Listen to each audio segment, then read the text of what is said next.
지자체 위에다가 국가 X. 국가는 없죠.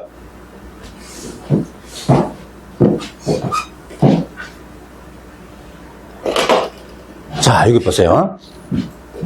이때 국가는 없다. 이게 30회 때 시험에 나왔던 겁니다. 여기 있는 이런, 원래는 소유자는 조합이 시행자가 되는 건데, 이런 사유가 있을 때는 이자들 중에서 시행자가 될 수 있다. 그럼 여기 있는 사유를 주로 묻는 게 아니고, 복잡한 머리 아프게 이걸 묻는 게 아니고, 그 박스에 있는 거 그걸 묻는 게 아니고, 이런 사유를 맞게 쭉 적어 놓고, 이런 경우에 시행자가 될 수 없는 자는 국가는 될 수 없죠. 근데 국가 딱 적어 놓고 이렇게 공부 좀 덜 했는 사람들 가만히 보다가 국가, 지자체, 지방공사, 주공 이러면 전부 공무 주체잖아요. 그죠? 신탁업자는 민간일 수 있겠죠? 그래서 이걸 고른다. 그래서 나와서 답은 보니까 이게 아니고 이거더라. 이해됩니까? 자, 환지 방식일 때는 소유자나 조합이 시행자 되는 건데 일정한 사유가 있을 때는 다른 자를 시행자로 정할 수 있다.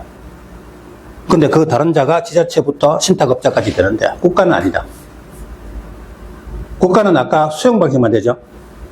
환지 방식에는 시행자 될 수 없다. 골라시라는 겁니다. 자, 그래서 박스에 있는 거 여러분 보고, 그죠? 뭐 머리 아프게 그거 보실 필요 없어요. 이런 걸 묻지 않고 출제하는 사람들은 여기서 누가 이런 사유는 맞게 적어 놓고 그때 시행자 될 수 없는 사람은 국가는 될 수 없다. 결론은 어떻게 해요? 예, 그 밑에 한번 적어봐요. 국가는 수용 방식 O, 다음 주 환지 방식 X. 됐습니까? 국가는 시행자 조건에 수용 방식은 될 수 있는데 환지 방식은 될 수 없다. 이것만 알아두시오. 자, 이번에는 시행자 변경으로 갑니다.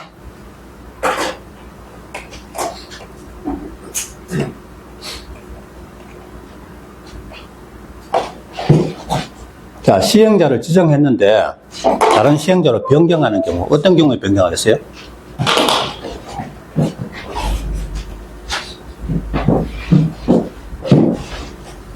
변경 사유가 이렇게 나옵니다. 일단 여기 먼저 보시고, 도시개발구역 지정하고 일단 시행자를 지정해 줬어요. 지정권자가 시행자를 지정했습니다. 아까 여러 가지 자들 중에 누구 하나를 시행자로 지정했습니다. 근데 그 시행자가 1년 되도록 실시계획 인가 신청을 안 하더라. 자, 시행자 지정되면 그자가 공사계획, 실시계획 작성해서 지정권자에게 인가 신청을 해야 돼요. 근데 1년이 지나도록 실시계획 인가 신청을 안 한다. 아, 그러면 저 시행자가 시행할 의사가 없구나. 다른 시행자로 변경할 수 있다는 겁니다. 근데 1년인데요. 6개월 이내에 해서 틀렸다. 이거 시험에 3번 나왔어요. 자, 시행자 변경 사유는 얼마 내에? 1년 내에 실시계획인가 신청 안 하면 시행자 변경한다.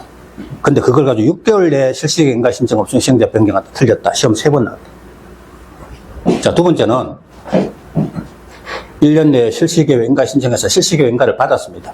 근데 실시계획인가 받고 나서 2년 내에 사업 착수를 안 해요. 아까는 실시계획인가 신청 자체를 안 해가지고 다른 시행자로 변경하는 거. 이번에는 실시계획인가 받아놓고 공사를 착수를 안 하는 겁니다. 아, 그러면 시행할 의사가 없거나 다른 시행자로 변경할 수 있다. 요거 맞는 걸로 떠났어요. 세 번째는 시행자 지정된 자가 법령 위반으로 시행자 지정이 취소됐다. 아니면 시행자 지정된 자가 실시계획인가 받아놓고 법령 위반으로 실시계획인가 자체가 취소됐다. 그럼 이 취소됐으면 시행자 변경해야 되겠죠. 그죠? 넷째는 부도 파산. 시행자가 실시계획인가 받아놓고 파산했어요. 계속 사업할 수 없겠죠. 그죠? 자, 이런 경우가 바로 뭐다? 시행자 변경 사유다. 근데 우리 책에는요, 그리고 조문에는 이게 사실은 맨 끝에가 있어요. 그럼 구별하기 좋으라고 이걸 그죠? 앞으로 뽑아가지고 1년, 2년. 여러분 내올 때 이 긴 문장을 못 외우잖아요. 그죠? 1년, 2년. 그럼 순서대로 1년 내에 실시계획인가 신청 없거나 실시계획 2년 내에 착수하지 않거나 그때는 시행자 변경할 수 있다. 1년, 2년 요걸 기억하라는 거예요. 요거. 그죠? 그럼 뭐다? 시행자 변경 사유다. 자, 교재 보실까요? 다음 하나. 이때는 시행자 변경. 이 책에는 마침 앞으로 뽑아놨네요. 자, 1번 보시면 뭐라고요? 둘째 줄에 구역 지정 1년 동그라미. 1년 내에 실시계획 인가 신청 아니하는 경우. 자, 1년 밑에다가 6월 X. 6월이 아니고 1년이죠. 2번, 실시계획인가 2년 동그라미. 2년 내에 사업 착수 아니하는 경우. 3번, 시행자 지정 취소. 실시계획인가 취소. 4번, 부도 파산. 그럼 박스에 이렇게 많이 적어놨지만 우리가 기억할 거는 뭐다? 1번, 2번에 1년, 2년. 그죠? 1년 내에 1년 내에 실시계획인가 신청 없거나, 실시계획인가 2년 내에 사업 착수 않거나, 이때는 다른 시행자로 변경할 수 있다. 자, 그 다음, 62쪽, 대행. 대행은 뭡니까? 자, 공공시행자가 사업을 하는데요. 여기 보세요. 국가, 지자체, 주공, 관광공사. 한마디로 뭐죠? 공공주체죠. 공공주체가 시행한다 이겁니다. 근데 주공 같은 공공주체가 도시개발사업, 신도시 만드는 사업을 하는데 그 중에 일정한 업무를 주택건설사업자 등에게 대행하게 할 수 있다. 그럼 대행하는 건 원래 시행자의 업무인데, 공공시행자의 업무인데 그 업무를 대신 맡겨가지고 하는 거죠. 그럼 주택사업자가 대행하더라도 그는 시행자의 업무를 보는 겁니다. 어? 자, 예를 들어서 신도시 만드는데 LH에서 신도시를 만드는데 그 안에 주택 관련 업무를 주택건설사업자에게 대신 좀 해라. 그래서 업무는 원래 시행자 업무를 보고 업무만 맡기는 겁니다. 그걸 대행이라 그래요.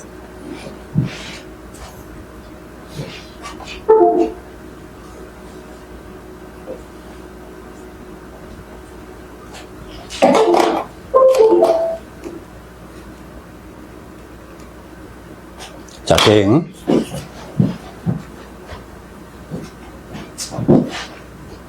근데 대행하게 할 수 있는 자들이 전부 누구죠? 국가부터 관광공사까지 공공시행자죠. 누구에게 대행시켜요? 주택사업자에게 대행시킵니다. 근데 여기서 대행하게 할 수 있는 시행자가 아닌 자는 해가지고, 그래서 부동산 투자회사, 수도권 외로 이전하는 법에 위에 4개에다가 이거 하나 섞어놓고 이거 하나 고르는 문제가 시험에 옛날에 2번 나왔어요. 다음 중 도시개발사업 업무를 주택사업자 등에게 대행하게 할 수 있는 자가 아닌 자는 해가지고 이거 4개에다가 이거 하나 섞어놓고 이거 하나 고르는 거. 그럼 이거는 가만히 봐요. 5개 가운데 이들은 공공주체 아니죠? 공공주체 아닌 자만 골라내시면 돼요. 아까 왜 부동산 투자에서도 시행자는 될 수 있었죠, 그죠? 근데 자기 업무를 누구에게 대행시키는 건 공공주체만 대행시킬 수 있다.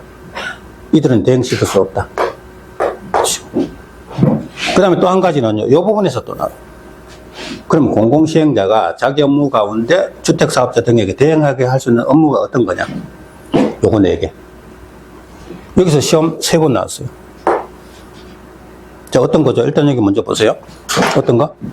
부지 조성, 실시 설계, 토지 분양, 기반시설 공사.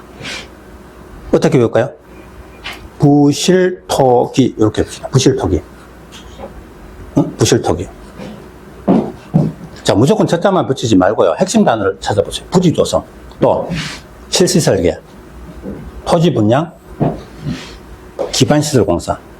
왜 여기다 붙이냐면요, 기반시설이 도로만 있는 게 아니고 다른 것도 있잖아요, 그죠? 그래서 핵심 단어가 이렇게 해서 부실토기를 합시다. 그럼 대행하게 할 수 있는 업무는 하면 부실토기를 얻으시면 돼요. 부실토기. 자, 그런데 대행하게 할 수 있는 업무가 아닌 것은 하니까요, 수험생들이 이렇게 부실토기 따가지고 외우는 거 알고, 또 출제위원들은 토지 분양 대신에 토지 상환 채권 발행, 이렇게 문제를 낸 적이 있어요. 34회 때. 근데 우리 저 뒤에 가면은 좀 이따가 토지 상환 채권을 공부하게 됩니다. 근데 토지 상환 채권은 시행자가 발행해요. 그럼 대행자가 대행할 수 있는 거 아니죠? 토지 상환 채권은 반드시 시행자만 할 수 있지. 시행자가 토지 상환 채권 발행하는 걸 누구에게 대행시키는 건 안 된다고 합니다. 이건 누구만? 시행자만. 자, 봅시다. 이번에 대행하게 할 수 있는 사업 범위. 첫째 동그라미, 실시 설계, 실 동그라미. 부지 조성, 부. 기반 시설, 기. 토지 분양 토 순서를 살짝 바꿔가지고 그거 4개 묶어서 오른쪽에다가 부실토기 적어봐요. 부실토기. 근데 4번에 토지 분양 옆에다가 토지 상환 채권 발행 X 써두세요. 자, 똑같이 토로 시작하지만 토지 분양은 대행하게 할 수 있고 토지 상환 채권 발행은 대행하게 할 수 없다. 그럼 토지 상환 채권 발행은 옆으로 하살 빼고 시행자만 발행 이렇게 써주세요.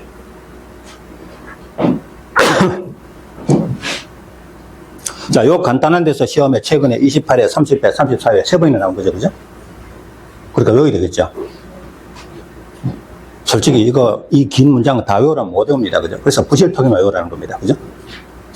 근데 토로 시작하지만 토지 상환 채권 아니다. 요건 시행자만 한다. 라고 두시면 되겠습니다. 자, 그래 두고. 자, 규약 작성 나와요. 우리가 여러 명이 같이 사업을 하다 보면요. 응? 사업을 여러 명이 같이 하다 보면은 어떤 규정을 정해놓을 필요가 있죠. 여러 명이 하니까 규정. 그럼 이렇습니다. 우리 공법에 이제 도시개발 사업이든 정비 사업이든 아니면 주택건설 사업이든 토지 소유자들이 만드는 게 뭐다? 규약. 조합이 하는 건 뭐다? 조합은 법인이죠. 그죠? 정관. 그리고 공공주체는 시행규정. 한 번만 들어주시면 돼요. 보세요. 여기 토지 소유자들은 뭘 만든다?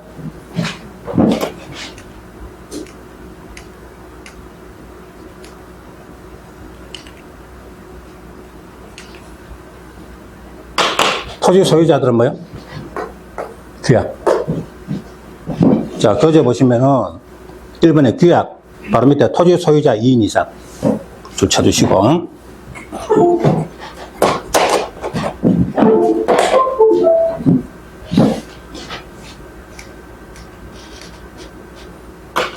자, 이런 거는 뭐 볼 필요 없고요. 그 다음에 공공시행자는 뭐 만든다? 시행규정. 그 밑에 2번에 가보세요. 시행규정. 오른쪽에 보니까 지방공사인 시행자, 시행자 바로 위에다가 공공이라고 적어도 돼요. 공공시행자. 공공시행자는 뭘 만든다고요? 시행규정. 한 장 넘겨보시고. 그럼 그 바로 밑에 적어봐요. 맨 밑에다가요. 맨 밑에 공간에다 적어봐요. 조합. 조합은 뭐요? 정관.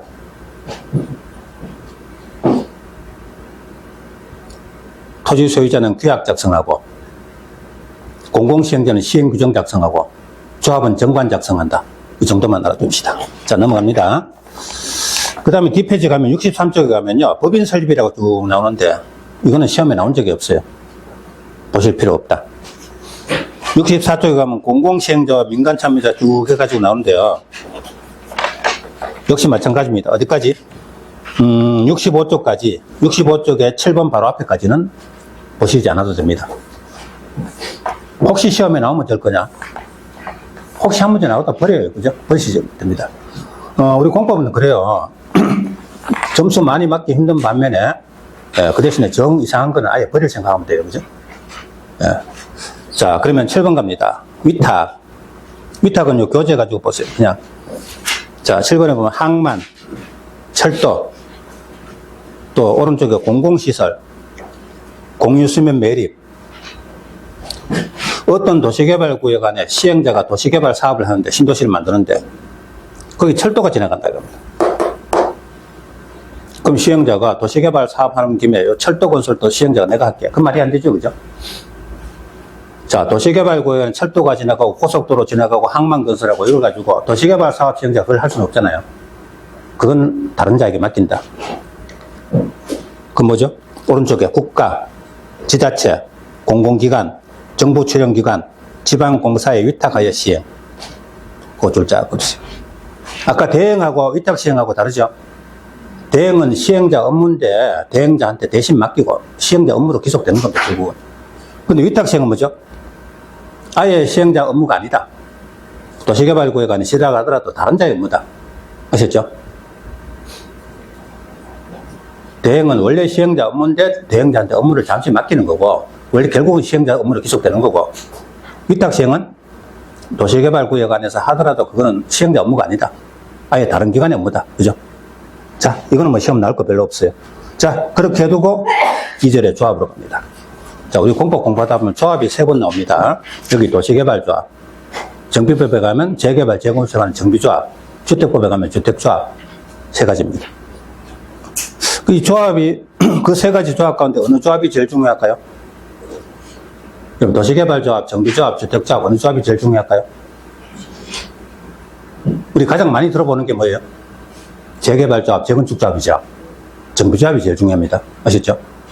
이 도시개발조합은요, 신도시 만드는데 그 대규모 사업을 소유자들 조합 만들어서 그런 건 잘 없어요. 그죠? 조합이 하는 건 소규모로 하는 그런 거 정도거든요. 그 다음에 우리 주택법의 주택조합은요, 우리가 아파트 같은 거 분양하면 대부분 대형 건설업체가 지어서 하지, 소유자들이 주택조합 만들어가지고 소규모로 주택 짓는 그건 별로 많이 없죠. 그죠?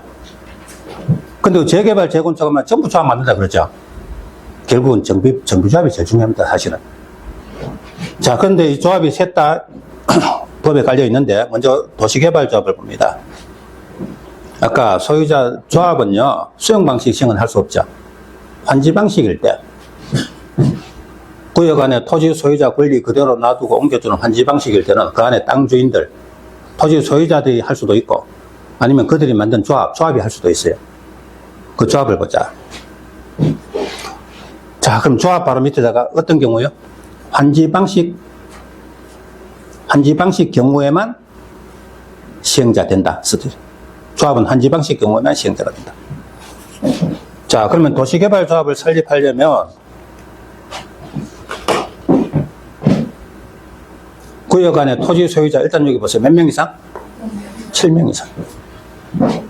조합을 설립합니다. 그리고 인가를 받아야 돼요. 조합 설립 인가를 받습니다. 누구한테? 지정권자에게 조합 설립 인가를 받아요. 자, 우리 개발법의 권난자는 저 어디에 가면 환지계획 인가만 시군구청자, 그 외에는 전부 지정권자입니다. 다시 한번 환지계획 인가만 시군구청장, 그 외에는 지정권자. 바로 그 도시개발구역을 지정했던 지정권자, 시도지사일 수도 있고 국장일 수도 있죠. 지정권자. 자, 그러면 일단 조합을 설립하려면 소유자 몇 명 이상? 7명 이상.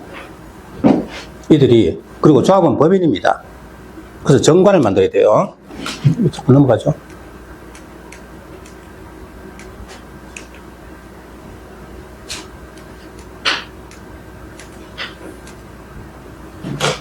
자, 조합은 법인이니까 정관을 작성해야 돼요. 그리고 지정권자에게 조합 설립 인가를 받습니다. 국장에게 조합 설립 인가를 받는다. 맞습니까? 지정권자는 국장일 수도 있고 시도지사일 수도 있죠. 전국의 각 시도지사가 다 지정권자 될 수 있잖아. 바로 그 도시개발구역을 지정했던 지정권자에게 받는 거지 꼭 국장에게 받는 거 아니다는 겁니다. 그리고 인가받은 사항을 변경할 때, 공법에 인가받은 거 변경할 때 다시 인가 받으라죠. 다시 인가합니다. 이게 왜 자꾸 넘어갔죠? 자, 그러면 그 대신에 경미한 변경할 때는요, 신고입니다. 아, 그러니까 인허가 받은 거 변경은 다시 인허가고요. 경미한 이런 말이 나오면 신고입니다. 예를 들어서요, 경미한 변경이 시험에 2번 나왔어요. 이상하네.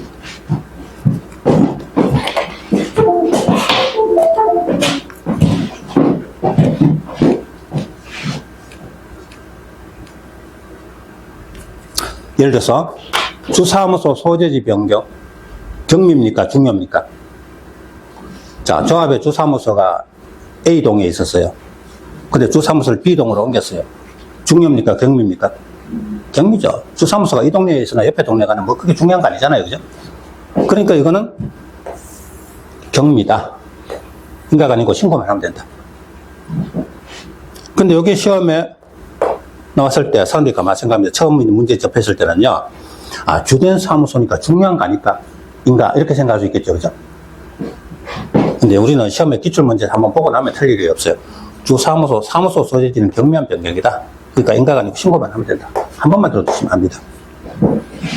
근데 이렇게 문제 한번 나오니까 출제위원들이 이거 또 내면 전국의 수험생을 다 맞추겠죠. 그래서 다음에는 공고 방법 변경은 하고, 이거 공고 방법을 어떤 방법, 별 중요한 거 아니죠, 그죠? 그래서 역시 경미다. 신고다. 이것도 한번 나오고, 이것도 시험 한번 나오고. 둘 다 경미다. 신고만 하면 된다. 예. 다음. 34회 때요. 공고 방법 변경은 인가받아야 한다. 공고 방법 변경은 경미죠. 신고죠. 인가가 아니고 신고다. 예. 자, 다음.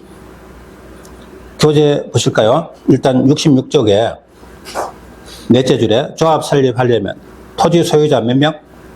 7명 이상. 자, 그리고 조합이니까 정관 작성합니다. 그리고 조합 설립 인가를 받는다. 누구로부터? 지정권자. 지정권자 밑에다가 국장 X. 지정권자는 국장일 수도 있고 실효세도 있는 거죠. 그죠? 꼭 국장은 아니죠. 다음 2번. 인가사항 변경. 자, 인가사항 변경은 뭐다?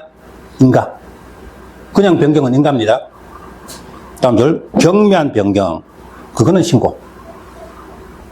그럼 경미한 변경의 예가 어떤 게 있죠? 1번에 주사무소 소재지 변경. 2번은 공고 방법 변경. 둘 다 경미라는 거죠. 그래서 신고다. 인가가 아니고 신고만 하면 된다. 자, 2번 갑니다. 조합 설립 동의. 조합 설립 동의까지만 합시다.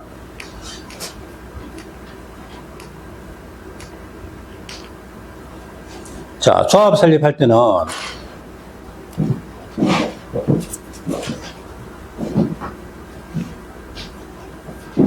우리가 지난 시간에 그런 이야기 했어요. 개발법에 동의 요건이 몇 개가 있는데 그 중에 환지방식 개발계획 수립하고 조합 설립 동의가 똑같다 그랬어요.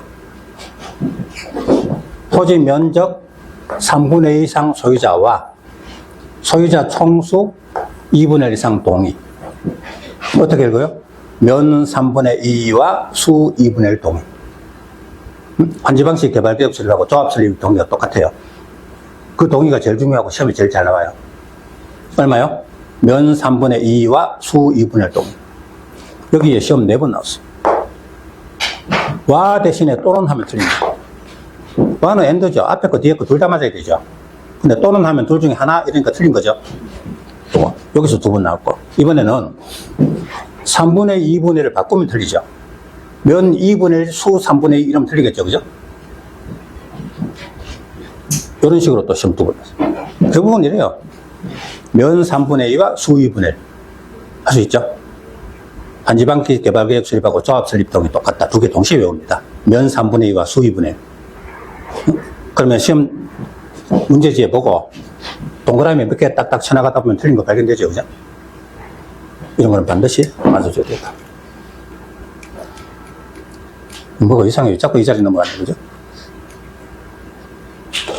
자, 그 다음에 동의자 수 산정 방법. 일단 우리 교재 봅시다. 조합 설립 동의는 면 3분의 2와 동그라미, 수 2분의 1 동의. 이번에 동의자 수 산정 방법 갑시다. 여기 수 산정 방법은 여기 개발법이든 정비법이든 주택법이든 거의 비슷해요. 나중에 가면요. 계속 반복되다 보니까 쉽게 구별됩니다. 자, 1번. 국공유지 포함. 포함의 동그라미. 자, 포함 밑에다가 제외 X. 우리 왜 이렇잖아요. 여기 도시개발 사업은 도시계획 사업이죠. 국가 지자체가 주도하는 공공사업이죠. 국공유지는 동의하는 걸로 봐요. 포함입니다. 근데 우리 왜 국계법에서 도시관리계획 위반자 주민이 제한하는 거 있죠. 그때는 국공유지 제외했어요. 왜 그렇죠? 주민이 제한하는 거는 공공사업이 아니죠. 그래서 국계법에 주민이 도시관리계획 위반 제한은 국공유지 제외고 나머지 도시계획 사업은 전부 국공유지 포함이다. 이렇게 한번 들어보시죠. 2번에 가봐요. 공유. 자, 토지를 2사람 이상이 공유한다. 그럼 소유자는 몇 명으로 봅니까? 1명으로 본다. 자, 토지 하나를 가지고 2사람 이상이 공유하고 있어요. 근데 소유권 하나죠. 그죠? 그러면 요 조합 동의 받을 때 숫자 계산할 때 몇 명으로 계산해요? 1명으로 계산한다. 공유는 1명으로 본다. 자, 그러면 4번 갑니다. 결국 2, 3, 4를 세 개 묶어봐요. 2, 3, 4를 묶어가지고 4번에 가면 대표하는 1인을 소유자로 볼 거야. 그거 둘 짝으면 돼요. 토지 하나를 두 사람 이상 공유할 때는 대표하는 한 사람만 소유자로 보는 겁니다. 자, 그리고 5번 갑니다. 첫째 줄 맨 끝에 구분 소유라고 나오죠. 구분 소유. 집합 건물 같은 경우는 구분 소유가 되면 어떻게 돼요? 소유권이 여러 개죠, 그죠? 그때는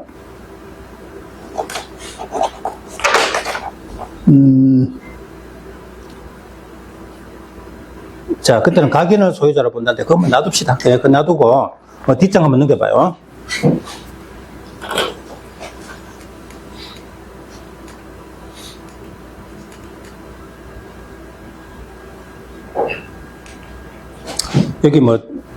여기 책에 많이 생략된 게 있는데 그건 나중에 그죠? 제약집 나오거든. 그때 보시고.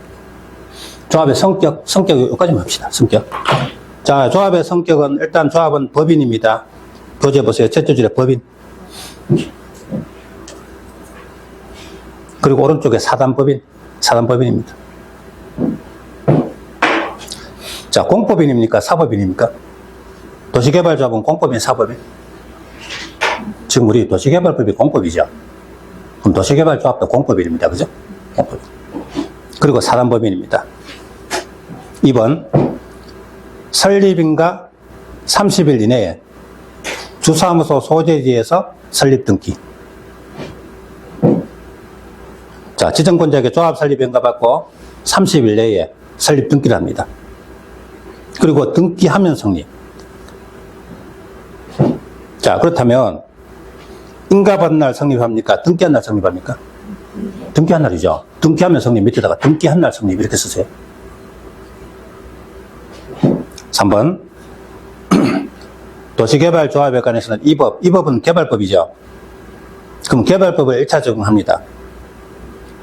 그럼 개발법 외에는 민법중 사단법인 규정을 준용한다. 몇 줄자 할까요? 일단 개발법 규정을 적용하고 개발법에 없는 거는 민법중 사단법인 규정을 준용하죠. 그럼 사단법인 규정 밑에다가 조합규정 X. 자, 도시개발조합에 관하여 개발법 외에는 민법중 조합규정을 준용한다. 이러면 틀립니다. 조합이니까 조합규정하면 안 된다는 거죠. 그죠? 조합이라고 붙었지만 사단법인 규정이죠. 그거 주의하시고 밑에 하나 더 적어봐요. 민법상의 사단법인이다. 맞아요? 자, 도시개발조합은 민법상의 사단법인이다. 맞습니까? 아니죠. X. 왜요? 도시개발법의 조합이죠. 그럼 도시개발법이 공법이죠. 그죠? 공법상 사단법인이죠. 민법상 사단법인 규정을 준용한다는 거지. 민법상의 사단법인이다 이러면 틀리죠. 그죠? 예, 그거는 시험에 나온 건 아니지만 문제지 같은데 가끔 그런 수로 속임수를 써요. 도시개발조합은 공법상의 사단법인이다. 다만 민법중 사단법인 규정을 준용한다 이거지. 민법상의 사단법인이다 이건 안 돼요. 자, 그래 두고 좀 쉬었다가 4번부터 하겠습니다.